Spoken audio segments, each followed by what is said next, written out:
TMXing Adventures. My name is Lisa Keegan, and today we are featuring the butterfly. Now, I know some of you have had frustrations when it comes to using your butterfly, so these 5 videos, I hope that you will get the skills and confidence to use it with ease every time. So today we are making meringues or pavlovas in the Thermomix. Again, sometimes a frustration point, so I hope if you've tried it before and you've failed, today will give you the skills to do this and the confidence to do it. So I'm going to do a manual recipe today. This is not from Cookie Doo. There are lots of recipes on Cookie Doo you can cook from, but I'm going to show you today my ways of doing this. You will find it downloadable on my website to be able to follow this recipe along. It's one of those ones that once you know the equation to make it, the pattern, you can make it yourself. So I'm excited to show you today. So the first thing we're going to do is we've got 2 egg whites. Straight from our chickens, and we're going to put those in. Okay, they're probably a medium to small egg, to be honest, because my chickens are newly laying, so it's not a massive egg. And we're going to then also put into that a tiniest pinch of salt. So now is the teeny tiniest pinch. Okay, it's the most smallest smidgen you've ever seen. So in goes this littlest pinch of salt. Now you guys can see in there what's going on, which I love the fact that you've got that view. So now we're going to put this with our butterfly. Now, butterfly tips. Let's talk about this little thing that comes with your Thermomix, and some of you guys really don't love using it. Now, this has, some guy did his PhD on it. How cool is that? All right, it was redesigned between the TM31 and the TM5, and obviously this is the TM5 and 6 one, to be more efficient. And it's these little wings that actually are that efficiency in it, okay? Now, it goes maximum of speed 4. So, think like a butterfly. Butterflies fly slowly, speed 4, no more than that, okay? Otherwise, it will take off in there. The other thing to know is there is a right and a wrong position.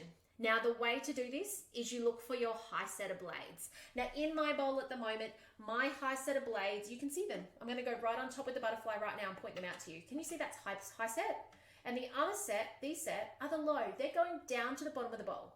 So when I'm digging around amongst my ice cream or my egg whites, or maybe it's got food in there, maybe I'm whipping up some mashed potato into fluffy amazingness or buttercream icing, you're looking for your high blades, and you're only going to find them because the low ones do the low. Okay, so we're going to look for the knuckle. See that knuckle there I'm pointing to with the little end there? Or we're going to look for the point over the other side.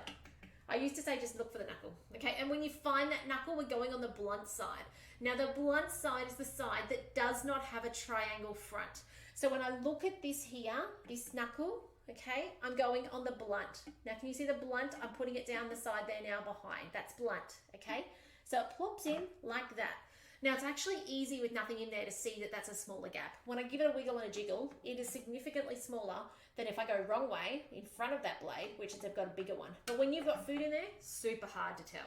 So easiest thing to remember, knuckle, and then either, depending on how your brain's wired, either blunt side, back side, and some people think anti-clockwise side. Totally up to you which one, as long as you can remember that you find the knuckle and then you go backside, okay? Or blunt side, anti-clockwise, whatever works.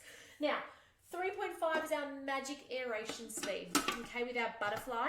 So we're going to put this on now for not long, okay? This first step is going to take 1 minute on speed 3.5. Everything in this recipe is 3.5. So 1 minute, let's put this on. And we're going to check it after 1 minute. Now, a couple of things I haven't made mention. Pavlova needs to have a super clean bowl. If it has oil in it, water in it, it won't work. And you'll know pretty quickly. You won't get nice peaks in here. You'll end up with a sloppy mess, which you're going to turn into something else. You're going to ring me and go, Lise, help. I've made a mistake. I've got a yucky bowl. Help me. How do I save this? Do not throw it out. It makes the most amazing omelets because it's half fluffy egg, right? So you just put it back with the yolk and turn it into omelets. You can use it in cakes. Do not throw your pavlova flops out, okay? Do not. You contact me first. So up to 3.5, and we're going to give this to 1 minute. Oh, that was nearly too far. And I'm going to come back to you in 1 minute. We're going to see what progress we're up to then. So I'll see you shortly. Okay, it's about to be revealed. I'm excited to show you. Another note with the egg whites and the butterfly is always stay close. Not necessarily with the egg whites, with the butterfly. always stay close when it starts going, because if you do have a substantial amount of food in there and it starts knocking off because it hasn't been put in the right gap, like it's a 50-50 chance, right? So chances are, even if you just guessed, you might get it right. But if it starts coming off, you just push the silver button to stop it, okay? So stay close for the first couple of seconds. You'll know if it's going to come off or not. All right, big reveal. This is just the beginning, guys. Let's have a look. Can you guys see that? I wish my camera went a little bit higher to show you more. It's not perfect, the top camera, but I do love the fact you can see what's going on in there. So, egg whites, first step, yes. All right, that is done. Now what we're going to do, now that they've got substance to them, they're not going to splash out the top and get us. And by the way, you can double this recipe, okay? This is easy enough to double. So now what I'm going to do is I'm going to add, I'm going to get you too close. You'll just have to be patient with me and watch me from the other camera. Is we're going to add 100 grams of icing sugar. Now I pre-milled this down. If you ever get the chance to get a second bowl, I would highly suggest it. We're going to put 5 minutes on the timer, that magic 3.5 minutes, 3.5 speed again, but we're going to do it over 5 minutes, and we're going to drop in a spoonful at a time. This is important. We need to emulsify it in nicely so that the sugar particles actually break down on the way. Now, some recipes call for caster sugar. I find it takes longer then, because those particles of sugar need to dissolve. So I love using my homemade icing sugar. Okay, so up to magic 3.5 again. And let's go 1 spoonful at a time until we're done. Plenty of time to do so.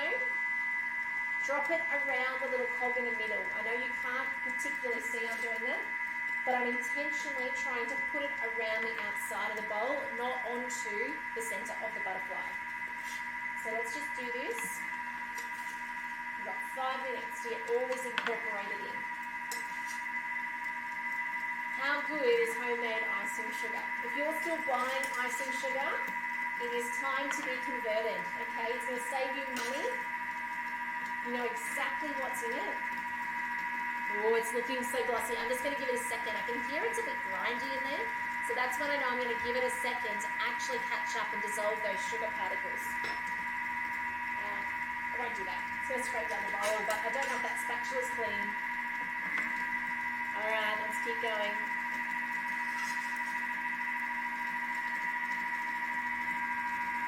Oh, it's looking so glossy. What we're aiming for in there is a nice, stiff, glossy peak in there. If it starts sounding too grindy, I'm just going to slow down on the spoonfuls, because that's that sugar telling me it's not dissolved yet, okay?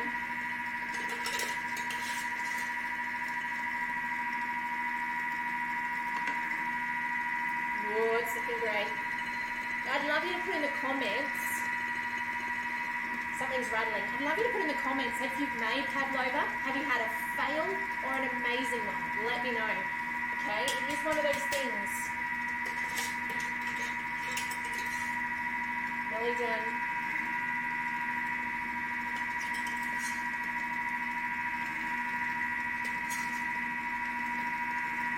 I find as you get to the end, you can be a little faster.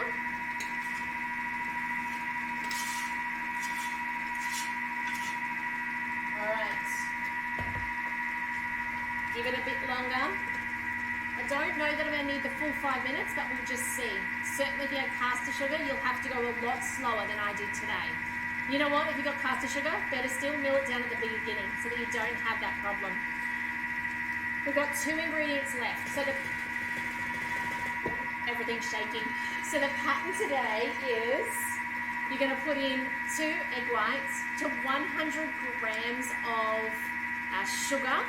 Then we've got a teaspoon and a half of corn flour. Now this is a stabilizer, and we've got vinegar, again a stabilizer in this recipe. So we're going to add that in a moment. I'll come back in 2 minutes and I'll show you how we do that next step. So we'll see you shortly.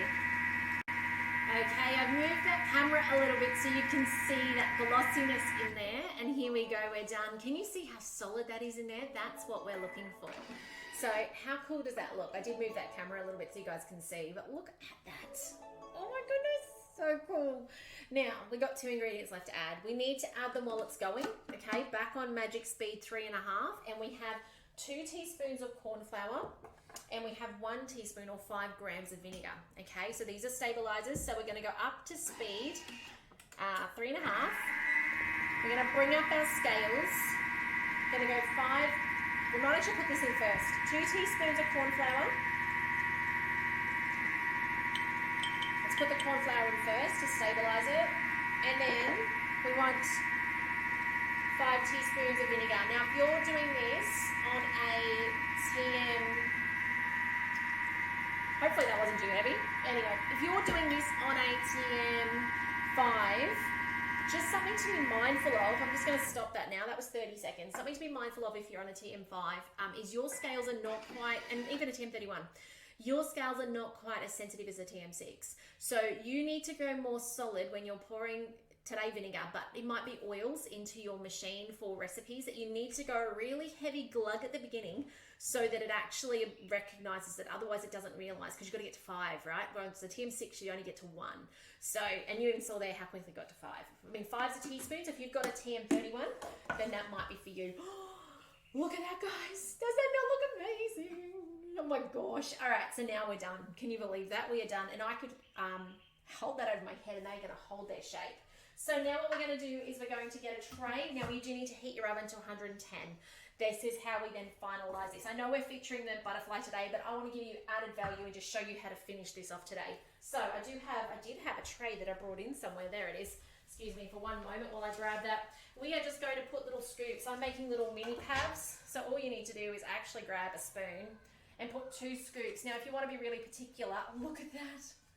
Oh my goodness. If you want to be really particular, you could put little circles on your paper and then turn it upside down so you don't see the pencil marks underneath, but you'll see them, but they won't cook to your food. But look at that. That's all we're going to do is we're going to make this like this. Now, you could be, this might not have been meringues. This might have been something like macarons, or it might have been something like souffles. But you get the idea of how easy it is to actually make egg whites with our butterfly in our Thermomix. It is so amazing to be able to easily do this so simply and quick, and then make it into whatever little fancy thing. It is Christmas in July at the moment, so you could be using it as a Christmas in July thing as well. But otherwise, I hope you've enjoyed today. I can't wait to show you the final product. I hope you're starting to feel more confident already with how to use your butterfly. Okay, now the trick to getting it out is it's just a wiggle and jiggle. Okay, it's a backwards and forwards wiggle, there we go, and out it unlocks. Okay, so it was just twist it with your fingers and it will unlock out of place. But that is how you use it today. So I hope you're feeling skilled and confident.